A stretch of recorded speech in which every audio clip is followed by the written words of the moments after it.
Hey sports fans, Coach Nick here and welcome to B-Ball Breakdown. The debate between Russell Westbrook and James Harden is full of great points from both sides, and it was really cool jumping into the numbers and footage. Before we get to that, I just want to remind you of our great friends over at SeatGeek who have the best app to buy tickets to sporting events and concerts. It's really easy to use, gives you a picture from the vantage point of the seat, and finds the best prices anywhere. Make me look good by using my code BBall and save $20 off your first purchase.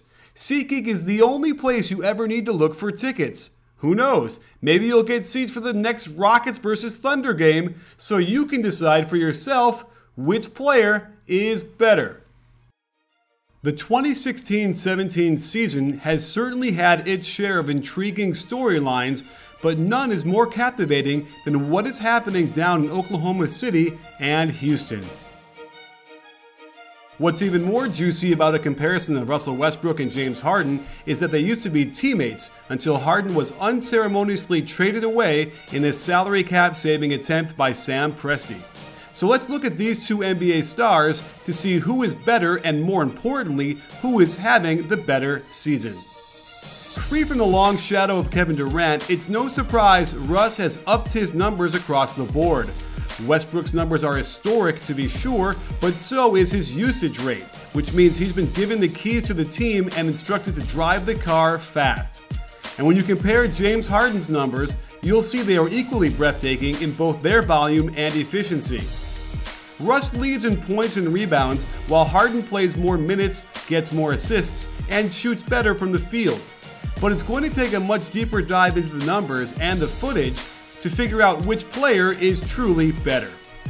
Breaking out the synergy stats for a moment, we see that they both use the pick and roll as their primary mode of attack in their respective offenses, and they both rank relatively close to the other, with Harden coming out ahead in efficiency. Harden gets the majority of his threes out of the pick and roll, and his adjusted field goal percentage reflects that as he ranks third in the league in this category. And the one thing that stands out right away while watching these clips is how good Harden is at drawing fouls. He's really good at getting his strong body into the big men who are trying to contain and make sure the ref is forced to blow the whistle. Notice how he can punish the big for reaching by clamping the defender's arm to his side until the ref has to call it. He simply has the knack for going into his shooting motion the second he senses contact with the big man who's trying to contain. And for those who complain about that arm scoop he used to do, it looks like he's cut down on it, as this was the only clip I could find of him doing it. Plus, he's been able to draw a ton of fouls when the defender tries to do the right thing by fighting over the ball screen. That's like blood in the water to Harden, who uses every opportunity to simply rise up into the shot while there is all sort of contact going on and getting the free throw line for 3 free throws. Harden has all the subtle timing effects to be able to get into his shooting motion before most defenders are truly prepared. Now let's compare where Harden gets his shots out of the pick and roll versus where Russ gets his. Russ has taken 56 of his 160 shots out of the pick and roll from 0 to 8 feet, hitting 48.2% of them. Harden has taken a much higher percentage of his pick and roll shots near the hoop and is shooting a lot better at 57.1%. We've documented some of Russ's issues at the hoop in an earlier video, and they still apply now. He tends to get going to the hoop too fast and out of control, making these types of shots very difficult to make. And at that speed, with his twisty, hanging nature, the success rate is simply going to be erratic at best. He also tends to rush the shots at the rim out of the pick and roll, hoping to catch the big man off guard, but it's not where he excels. And there are times he heads to the hoop without any daylight and rises up without much of a plan. It's not to say he can't make these types of shots. There is plenty of evidence that he can and make them in an impressive fashion as well. He is best when it's simple and the pick and roll erases his man and the big gets caught behind him after reaching in. And his highlight reel has plenty of pick and roll attacks that are breathtaking in their display of athleticism. But he balances those out with possessions where he wanders in place on the perimeter before throttling full bore at the hoop and unable to create a good enough angle to make the short shot.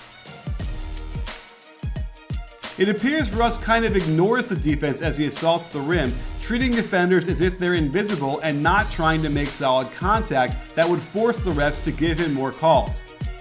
Russ also relies very heavily on the mid-range for his shots out of the pick and roll, and normally this is the spot he excels the most in. 70 of his 160 pick and roll shots come from between 9 feet and 23 feet of the rim, but he's only hitting 40% of these. In contrast, Chris Paul is shooting 44.8% from this area, and James Harden is at 50%, but he has almost eliminated these shots in favor of the much more valuable ones from behind the arc and at the rim. One issue Russ has is that he tends to drift forward on his pull-up shot, which isn't surprising since he tends to get going so fast before pulling up. But his feet also will parachute out on the way down, indicating a lack of balance during the shot that his body is trying to compensate for. When you watch his makes, notice how he isn't drifting forward and his feet stay parallel and equidistant apart until he lands back on the ground. These are the small details that would help him significantly to raise his shooting percentage to elite levels. And that brings us to transition, where we have the largest gap amongst the most common categories these two players use. Whereas James Harden has been very good in transition this year, particularly due to his incredible adjusted field goal percentage, Russ has really struggled with his efficiency in a category that one would expect him to absolutely dominate.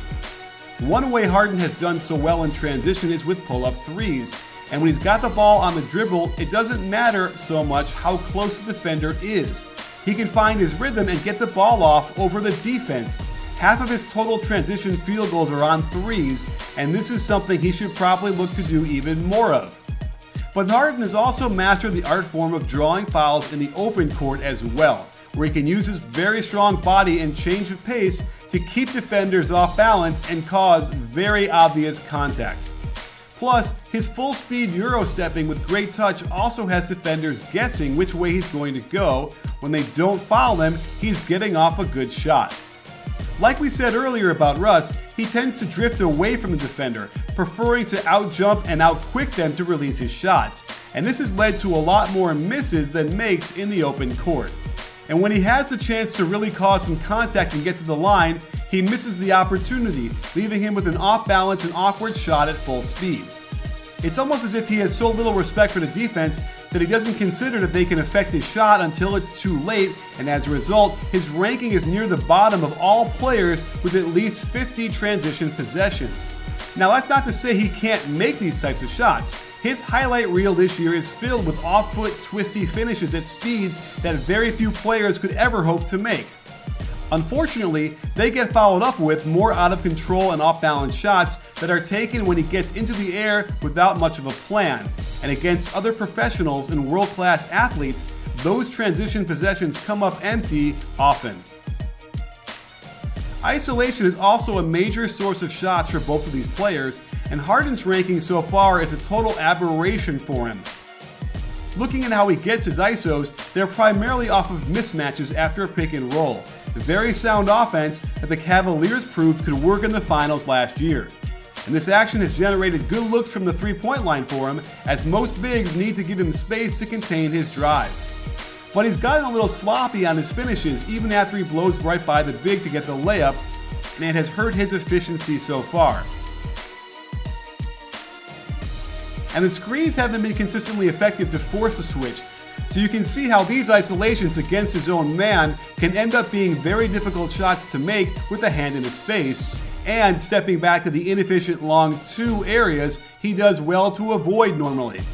But when he does get the switch and his primary defender isn't on him, Harden seems more comfortable in knocking down those tough shots, and if his smaller guard is on him, there isn't much the defense can do except hope the shot misses. Westbrook has done better than Harden this year in isolation, and his possessions are generated in a very different way. While here's an example of Russ getting a switch off the pick and roll, then isolating and even hitting the three, the vast majority of his ISOs are done on his primary defender. Russ is much more comfortable catching the ball, holding it to size his man up, then blowing by him to the rim for a strong finish. Here's another example of a great shot fake and drive to the rim for the easy layup. That said, the generally stagnant nature of these ISOs makes the shots close to the hoop harder since the defense is in position to rotate and help. And isolating on the primary defender, who will most likely be the team's best defender when playing OKC, isn't the best idea either, since chances are the shot will be well contested. Let's look at how these players are generating so many assists, since it's the uptick in this category that has both of them threatening a triple-double almost every night. The first thing I looked at was who is benefiting the most from their assists. Harden throws 26% of his assists to center Clint Capella, and they have really developed a good chemistry on a variety of lobs to the hoop when Capella's man is forced to rotate, as well as on the pick and roll. Trevor Ariza and Ryan Anderson have both benefited from the offense spreading the floor, letting Harden penetrate into the lane, and then finding them open behind the arc. The threat of the Capella roll to the hoop collapses the defense, even help one pass away, and Ariza is shooting a career high in both percentage and attempts. Harden's gravity off the pick and roll is strong enough that defenders will leave Ryan Anderson one pass away to help contain, and that's allowed Anderson to get open looks and put his career back on track from deep. And D'Antoni has found some secret sauce with the Harden-Anderson pick and pop, where teams are so focused on defending Harden that Anderson has found plenty of space to get open along the perimeter and knock down easy threes in rhythm. Russ has evenly distributed his assists the most to Victor Oladipo along the perimeter and Steven Adams down low. Oladipo has been the beneficiary of all that Russ gravity, where defenders are leaving him to help on the drive, and Russ has been finding him with great passes for easy jumpers. And Westbrook and Adams have had a nice chemistry for a couple of seasons now, where they can get into some good high post two-man game action until one of them gets the easy basket. Russ looks for Adams rolling to the hoop often, and Adams has figured out how to space himself and be available for the delivery and finish the shot. Defensively, neither player is a standout to say the least. While Harden has been the butt of most jokes the past several seasons, and on many occasions rightfully so, this year he gives just enough energy where he can get into the vicinity to contest the shot. On this play, he even points out his man is in his stance and doesn't let him get to the hoop with a decent contest that goes in. Here's some evidence of his lack of focus as he's just standing around, straight up and down, and this puts him way behind the play. But I do like the effort at the end to contest the shot, good shot fake, and his man scores on him. And here's an example of his effort to try and help his teammates by rotating to the middle on penetration, and he exerts a little effort to close out, but it's a bad angle and his man scores easily. But it is clear he will take the opportunity to relax and chill whenever it presents himself. However, if he does have a chance to get back to his man with the ball, he's got real ability to keep his man in front, hold his ground, and then contest the shot. It's hard to figure out when and where you're going to see good effort, but it's there as he bumps down to help on the roll man and then extends hard to contest the three in the corner. While here's an example of Harden losing sight of the ball, he recovers well enough, then gets creative by jumping out on the dribble handoff, then hustling back to his own man in the corner. Russ's defense is also hit or miss. When he's on the ball and engaged, he can be a very good defender no matter the size or strength of the player. He's got the quickness and strength of his own to keep his man in front and then rise up quickly to contest the shot. But if his man doesn't have the ball, he tends to fall asleep and get way behind the play, giving up penetration and baskets off the rotation to help him. And he still has a bad habit of gambling for steals that lead directly to scores when the risk does not pay off. And the Lakers caught him twice on the hammer play when he wasn't aware of the back screen and his man got open for the easy corner three. Let's face it, the weak side is a place for him to get lost. That said, he is able to maintain his defensive stance a lot more often than Harden does, and it allows him to close out and contest nicely here. So let's wrap up with an advanced box score stat called the win share, which allows us to use stats from the team and across the league to accurately compare two players on different teams and measure how much they're contributing to their team's success. And as you can see, Russ has amassed a 235 win share per 48 minutes, while James Harden has 290. For more context, Harden is 4th in the league overall, while Russ is 11th. And these teams are very similar in talent level, so it's indicative to some extent that Harden has propelled his team to a better record as of now. And I suspect that coaches around the league would lose a lot more sleep game planning to stop James Harden, who is a greater threat from behind the arc and also sets up teammates more often and for more threes. So if I had to choose who was better, it's not the easiest choice, but I have to go with James Harden.